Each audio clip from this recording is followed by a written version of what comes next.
Hi guys, this is Doug Slocum, Synthetic Sound Labs.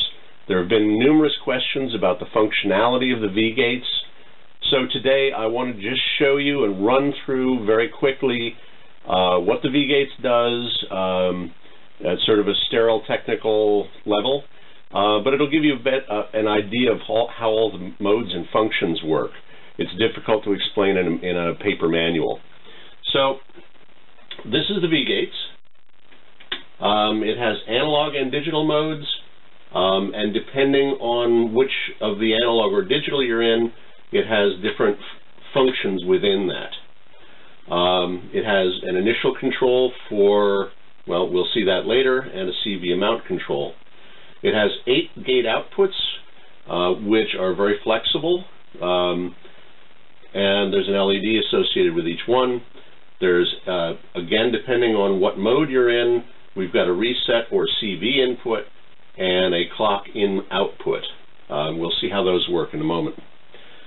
When you first power up your system, you'll see the V-Gates lights flash up and down a couple of times, and then what it'll do is it'll display the firmware version that's currently loaded. In this particular case, it'll be 2.1, and it'll flash that twice. So, flash, 2.1, 2.1. Okay, what's it good for? Let's take analog first. One of my favorites.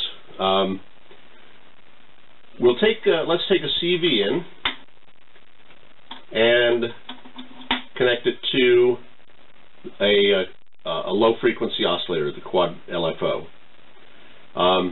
In this particular mode, we're in analog mode. The down is slope. We also have step and binary. So we're in analog. Let's show you slope first. Now manually, I bring up the initial knob, and we've got essentially a bar graph. In step mode, now only one is on at a time. Now I'll add here that the clock input-output, right now for every state change, you get a 1 millisecond output from here. I won't demonstrate that today. You can play with that triggering envelopes. If I set it up about here with a sine wave going in, and you can see the approximate frequency, I'm going to change the CV amount so that we now have sort of a bouncing ball at sine wave. You can feed any waveform into this.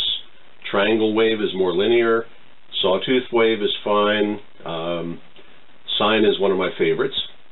And you can control the starting point, the end point, how much you want of it, or how much you want below it. Okay, you can also, since we've seen the slope, we've seen the step, you've also got a binary. I'll slow it down a little bit. So that's analog.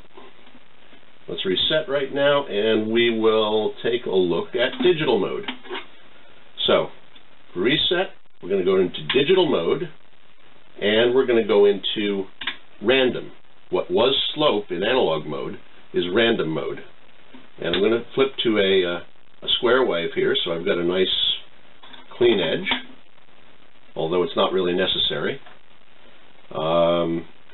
At least in many cases. The clock output that was in analog is now a clock input. So every input now is going to cause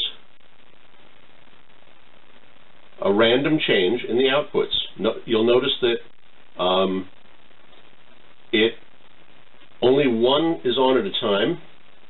As I bring this up to just be above 5, you'll notice that now you can have any number of random outputs on. And what happens in between? Notice what happens if I bring it about a quarter of the way down. The bottom 4 can be any number of outputs, whereas the top 4 or so will only be one at a time. Difficult to see.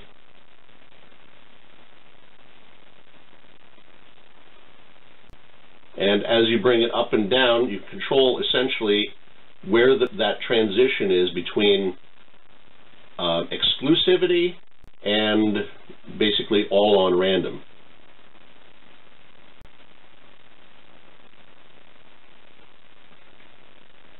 Okay, now let's go to step mode. Step mode's also interesting.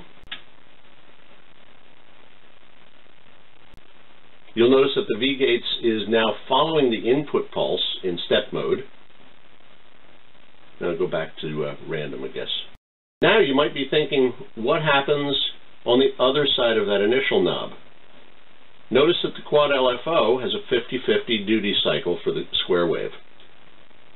If I move it over on this side, you'll notice that same progression of lights happening again, but now notice that it follows the pulse width of the quad LFO, which happens to be 50-50.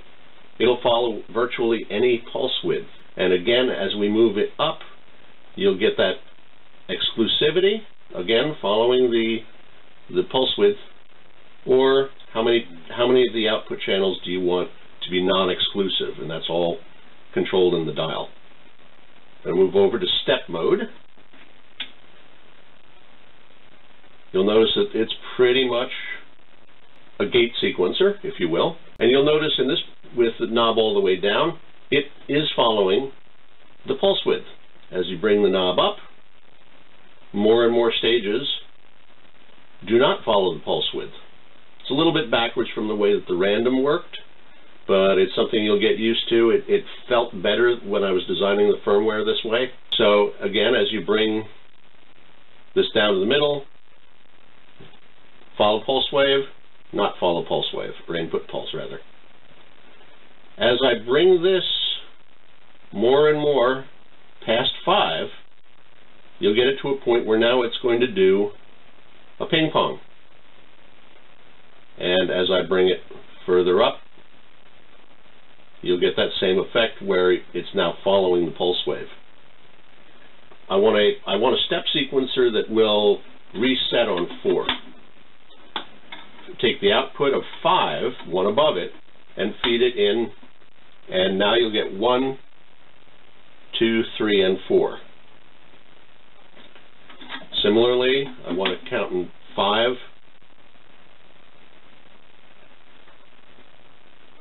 or I can count in 7, 8 if you want.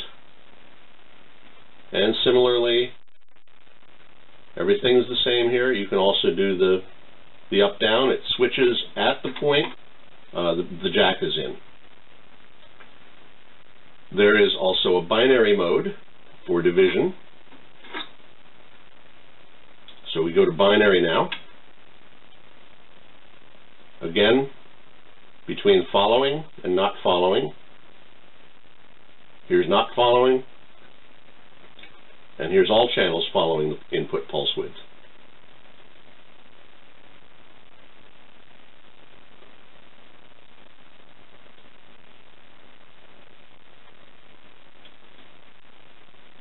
All right, I think that pretty well does it for the V-Gates. Thanks for watching. If you have any other questions, by all means, contact me. But I hope this has given you a little bit of background as to how it works, and go off and wiggle with this thing. Experiment to your heart's content.